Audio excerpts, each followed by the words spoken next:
বিসমিল্লাহির রহমানির রহিম। আসসালামু আলাইকুম। ইসরায়েল আর আমেরিকার সম্পর্কের মধ্যে অনেক বড় ক্র্যাক পড়েছে, আর এটার সুবিধা ইরান অবশ্যই নিবে।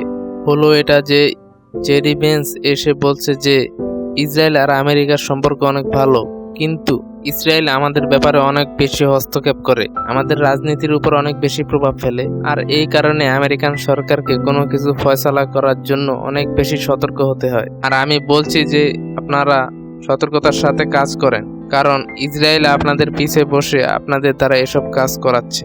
উনি আরো বলছে যে আমেরিকার উচিত কোনোভাবেই ইসরায়েলের উপকারের জন্য কাজ না করা। আমেরিকা নিজেদের জন্য কাজ করবে, নাকি ইসরায়েলের জন্য। তো আমি অনেক ক্লিয়ার করে বলে দিতে চাই যে আমেরিকা ইসরায়েলের জন্য যাতে কাজ না করে।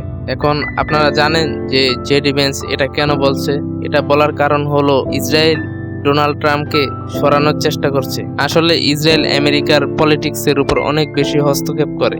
আসলে জেডি ভেন্স কোনো না কোনো ভাবে খবর পাইছে যে ডোনাল্ড ট্রাম্প ইসরায়েলের কাজগুলো পরিপূর্ণ করে নাই। ডোনাল্ড ট্রাম্প যুদ্ধ না করে ডিল করে ফেলেছে, এজন্য ইসরায়েল ডোনাল্ড ট্রাম্পকে সরানোর চেষ্টা করছে। দেখুন, ইরান ডিলকে নষ্ট করার জন্য ইসরায়েল অনেক চেষ্টা করছে। এই কারণে জেডি ভেন্স কত বড় একটা স্টেটমেন্ট দিছে, দেখছেন আপনারা। এই কারণে জেডি ভেন্স এত বড় স্টেটমেন্টটা দিয়েছে ইসরায়েলের বিপক্ষে।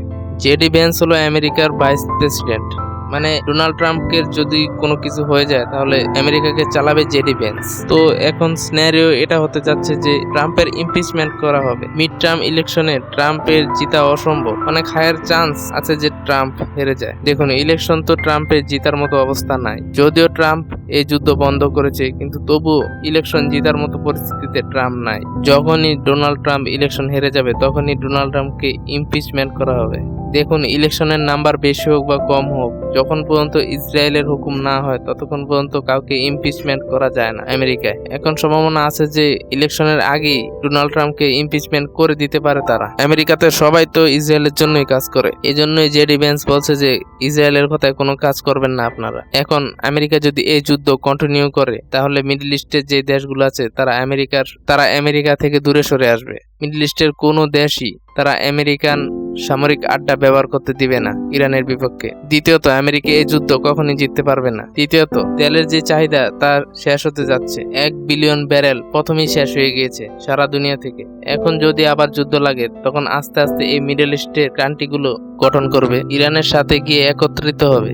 দেখুন, ইসরায়েলের প্ল্যান ছিল যে তারা তুর্কিকেও ছাড়বে না, লেবাননকেও ছাড়বে না, এদিকে সিরিয়াকেও ছাড়বে না, আরো আশেপাশের যে দেশগুলো আছে তাদের উপরও হামলা করবে। এজন্য ইসরায়েল আমেরিকা ট্রাম্পের মতো একজন প্রেসিডেন্ট পেয়েছে।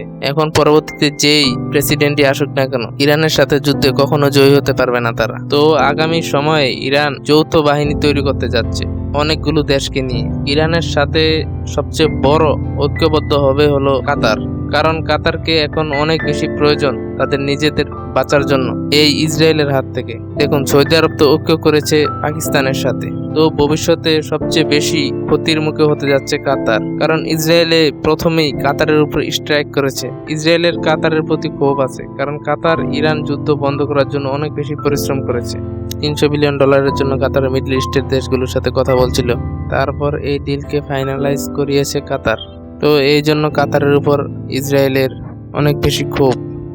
যখন কাতারের উপর ইসরায়েল হামলা করবে তখন কাতারকে বাঁচাতে কে আসবে? আমেরিকা তো বাঁচাতে আসবে না। এই জন্য কাতারকে সামরিক ঐক্যতে যেতে হবে। হয়তো ভবিষ্যতে পাকিস্তানের সাথে সামরিক ঐক্যতে যেতে পারে কাতার, অথবা ইরানের সাথেও ঐক্য তৈরি করতে পারে। আর এদের মাঝে তুর্কিকেও নিয়ে আসতে চায় তারা। এই সকল দেশ তারা নিজেরা ইসরায়েলের সাথে লড়াই করতে পারবে না, কিন্তু তাদের দরকার এমন একটা দেশ যে সরাসরি ইসরায়েলের সাথে লড়াই করতে পারে, আর সেটা হলো ইরান।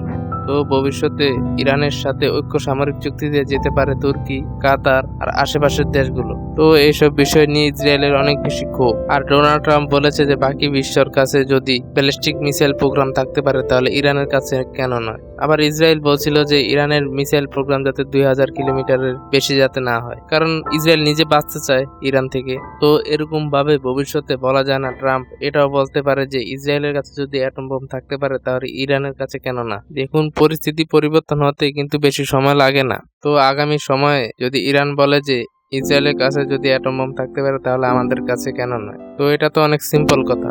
আজ সারা দুনিয়া জিজ্ঞেস করছে যে বাকি দেশগুলোতে নিষেধাজ্ঞা জারি হয় কিন্তু ইসরায়েলের জন্য নিষেধাজ্ঞা জারি হয় না কেন। তো এসব জিনিস ইসরায়েল কোনো ফেস করে নেই।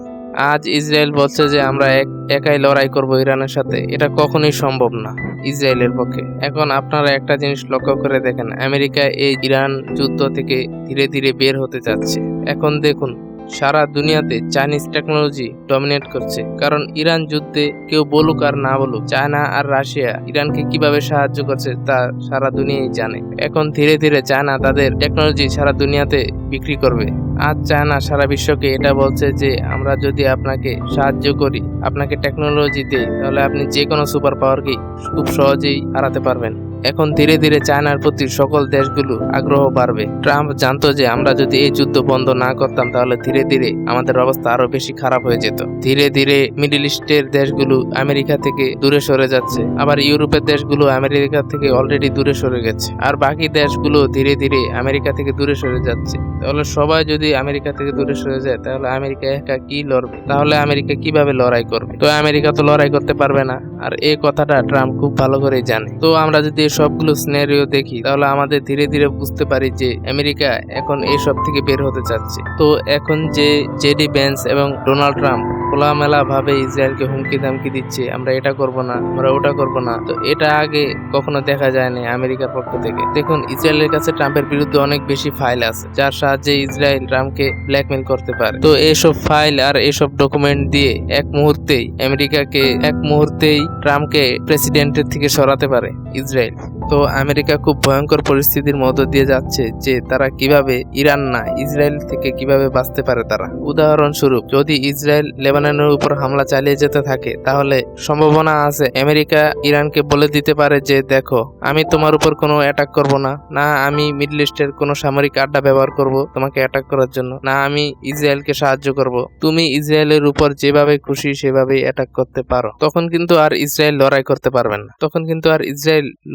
পারবে না, কারণ সারা বিশ্ব এখন ইসরায়েলের বিপক্ষে। আর আমেরিকার সামরিক আড্ডা, ফিউল ট্যাঙ্কার আর রিফিউলিং এগুলো যদি না থাকে তাহলে ইসরায়েল কখনোই লড়াই করতে পারবে না একদিনের জন্য। তো জেডি ভ্যান্সের বক্তব্য থেকে এটা বোঝা যায় যে ইসরায়েল ট্রাম্পকে সরানোর জন্য সর্বোচ্চ চেষ্টা করবে, কারণ ইসরায়েল কখনো মেনে নিতে পারে না যে ইরানের উপর থেকে নিষেধাজ্ঞা উঠে যাক। ইরানের মিসাইল প্রোগ্রাম, ইরানের উপর ইনভেস্টমেন্ট, এগুলি কখনোই মেনে নিতে চায় না ইসরায়েল।